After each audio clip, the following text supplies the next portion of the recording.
I had considered myself a Christian and stuff growing up, though I kind of wavered, like, into the world and stuff, but it was like for the first time, it was like I really had that desire, and it was like, this is what I want. Like, I want Jesus, like, I want more of God.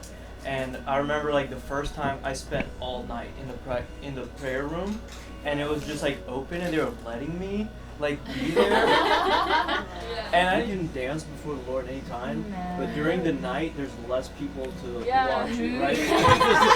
So it's like if you're gonna dance before the Lord, like 3 a.m. is like the best time.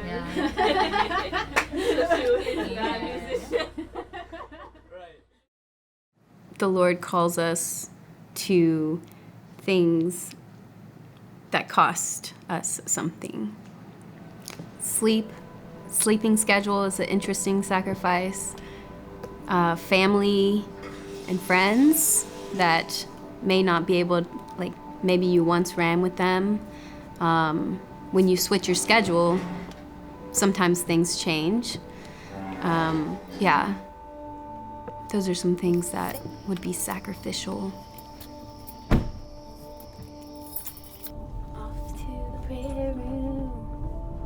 I believe that God is looking for people who care about what's on his heart. He's called us to be a kingdom of priests, and I bring an offering of myself. So I serve at a prayer room that does 24/7 worship and prayer. We don't stop day or night. And there's not 24/7 prayer without the night shift.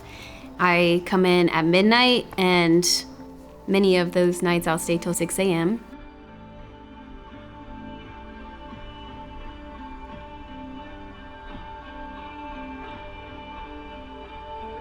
In the spiritual realm, things aren't sleeping. Like, God is seated on the throne, and around that, there's just worship happening. There's praise happening. David had a revelation of that in the Old Testament when he set up 24/7 worship and prayer in the Tabernacle of David. So we're basing what we do here somewhat after that model. We want to create this space where he can dwell, where people can come in and encounter him no matter what time of day or night.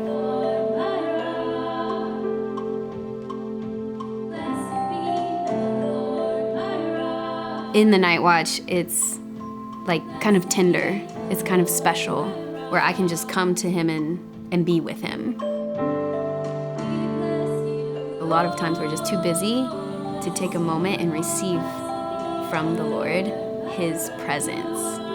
At the end of the day, like, Jesus is the one that I want to cling to, and not like this promise or that promise or these things that I want to be fulfilled. Like, I want to know him. The hardest part about being on the night watch for me is the amount of people that are with you in the night watch. We're trying to fill 42 hours a week of live worship and prayer. And so we need musicians and intercessors and people to be here to look over the room. Right now there's 3 or 4 people that are committed on staff doing that.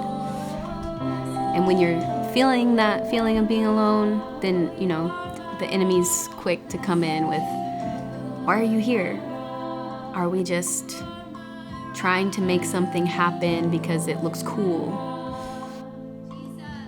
As I was just praying about it and looking at scriptures again, I just randomly flip open to Psalm 134, and it says, "Behold and bless the Lord, all you servants of the Lord who stand by night in the house of the Lord." And I was like, what? That's exactly what I'm trying to do. And so my heart was just stirred and pricked by that. And God's kindness to just show me this is a real thing. I do call people to stand by night. He sets apart people for himself. He set apart all of the Levites, and all they had to do was minister to the Lord. And I just had to re-engage faith with his promise, with his desires. Okay, God, you want this. You've called me to be a priest here. So you bring more people so we can do it together. ultimately, we just go wherever Jesus is going. And so for everybody, that'll look different. There are people who are called to be on a night watch schedule. And for them and for me, this is where we will grow. This is where we will flourish in the Lord. And that's worth it.